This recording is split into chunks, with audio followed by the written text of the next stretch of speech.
I often get asked what are the best methods to use in order to strengthen the feet and the ankles for point work.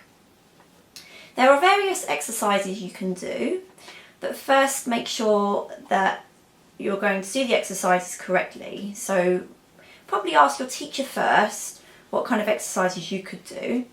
And you can also look at other YouTube videos, and there's also Lisa Howell's channel, who's a dance physiotherapist and has some excellent advice. I've done the Grishko Point Shoe Fitting course, which taught me quite a bit about various exercises you can do, as well as obviously being a dancer myself. I also did a lot of different exercises to help me get on point. The best things I find are releves and tendus. Obviously doing them correctly will help strengthen your feet and your ankles. I'd say do as many releves you can possibly do each day, even if you're just, doing the washing up or whatever, everything helps. There are also other exercises you can do using an exercise band.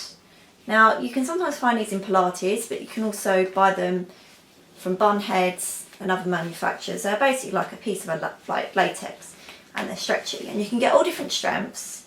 It's best to start with the softer strength band first. This is medium strength, I think. And there are loads of different exercises you can do with these bands. If you go on YouTube and have a look, there's already a million videos out there. I'm not going to show you the exercises today to do with them, but basically if you go on YouTube and search for exercises to do with a TheraBand or exercise band, 4-point or ballet, you will come up with a lot of them.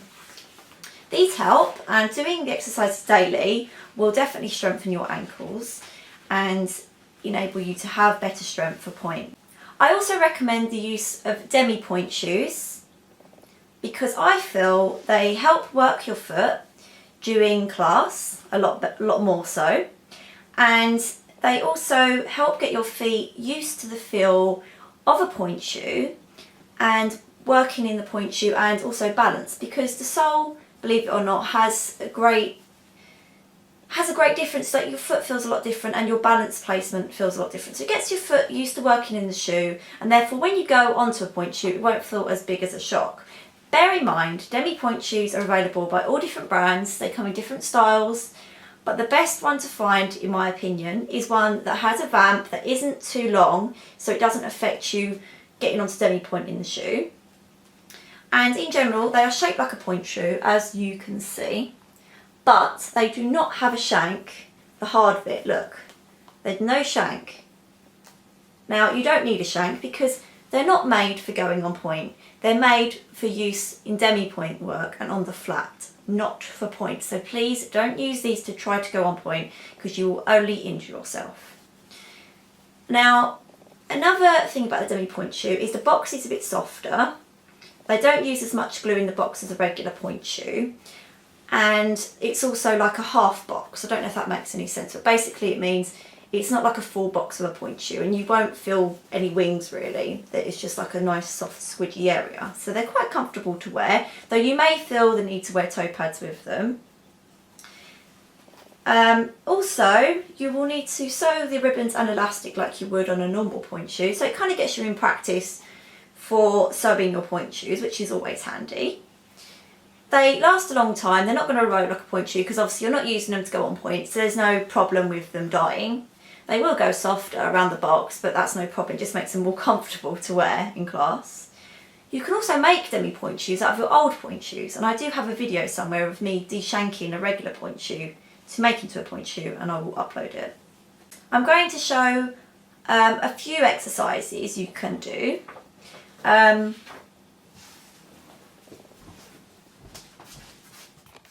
Please bear in mind I'm doing this on my bedroom floor, so it's not really ideal, and I've got my bar here. And excuse the fact I'm not wearing ballet tights. In fact, this might have been better with me barefoot, but anyway. What you want to do is there's various things you can do to help strengthen your feet, but another thing you can do is basically standing in a fifth or a third. Basically fondue and then rise up onto your demi point, and then lower back down, fondue, and then rise. basically do that on each foot as many times as you can every day, and it will help strengthen your ankles and help a great deal. You can also do one-footed releves. Please excuse my shocking turnout, but I do have actually a lot of back and hip issues and God knows what else. So releves, you do one-footed releves, so up and down, up and down, and switch your feet, so up and down, up and down, and try not to sickle. You might have seen me just now sickling a bit. You want to make sure you're warmed up as well, just like with any exercise that you do. Another thing that helped me a lot was to face the bar or back of a chair or whatever and do rolling through your feet. So basically, as you roll down with one foot, slowly roll up with the other foot and take it in turns. So you're rolling through each foot using all your muscles, keeping your heels together as much as you can. And another exercise you can do is facing bar or back of a chair. Keep your heels together, and the idea is to roll up with both feet, keeping those heels together so you're not trying to sickle. Knees nice and straight, posture correct, and slowly roll down your whole foot using all the muscles. So roll up slowly, keeping those heels together, and slowly back down. Another thing with Pointe is you want to work all of the muscles in your feet and your toes. And another good exercise is called big toe up, big toe down. Now with this exercise, you want to make sure that all your toes are nice and flat on the ground, and you're basically going to lift up your big toe and put it back down. It takes a while to get used to this, so don't worry if you can't get it first off. I find it easier with my right foot. You basically want to concentrate, keeping those other toes on the floor, and lift your big toe up. So up and down, up, up, down, up, down. See, it is quite hard, but it does help get those muscles in the toes working and strengthening them up.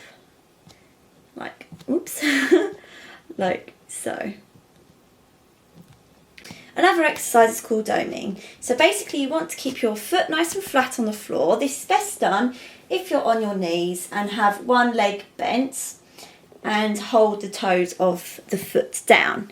The idea is to use your arch and basically get the arch to move up and down, and it strengthens the arch of your foot. So if you're doing the kneeling position, hold your hand on your toes, and basically it's quite hard to do actually, especially from sitting, and you want to just lift arches up and down. And do that again every day, and that will also help. Gradually build up. So you could start off with say 10 a day, then go to 15, 20, and eventually you may be able to do, God knows, maybe even 100. You can do these kind of exercises even when you're just sitting at home watching telly. Another exercise you can do is called piano toes. The idea with this exercise is to, one by one, put each toe down on the ground, working from the pinky toe to the big toe. This can be a bit tricky to do, but it really helped me in getting those muscles working. So as you can see, starting with the pinky toe, trying to press down each toe into the ground, going through every toe, keeping your foot as flat as you can on the floor whilst you're doing it. And just do this with both feet. I find it more hard on my left because my foot on the left, my left foot is actually weaker. Do it together, like so, and that will help a great deal too. I hope that has helped, and there are also many other exercises you can do, and I will try to do more videos on them and better descriptions. You can also get a wobble board, which is like a kind of disc that basically goes on the floor and you stand on it and it wobbles around, and you basically need to try and keep your balance, and it works the muscles in your feet and helps to keep well, it helps you to get strength and balance basically, which is always handy for on point. I would also recommend getting as many exercises as you can from your teacher, because everyone has different strengths and weaknesses. So for instance, some people may find they're hyperextended and therefore need to work more of their muscles in their feet and the rest of their legs to help keep them from going too far over on point or any other issues that may occur.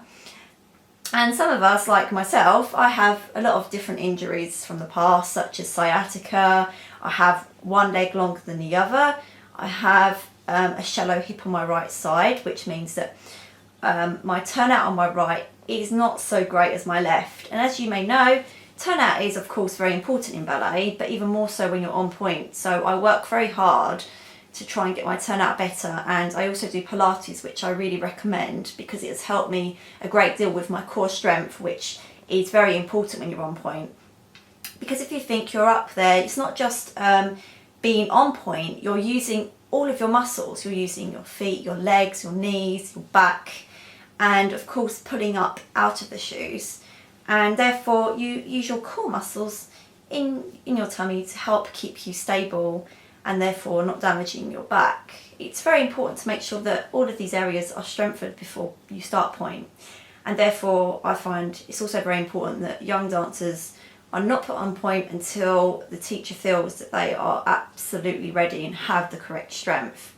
That's why I really recommend working in demi-point shoes, because also it's nice, it's quite exciting as getting point shoes. It's still like the same kind of thing, you know, you have the ribbons and they're very pretty to look at. So it's also like a kind of mental thing as well, you know, it helps keep the dancer on their goal, you know, especially a younger dancer. If they have other girls in their class who are on point, then wearing a demi-point shoe will make them feel like they're not so left out and that, you know, their goal is not actually that far away after all. If you have any other questions, please let me know and I will help as much as I can. Thank you for watching, and please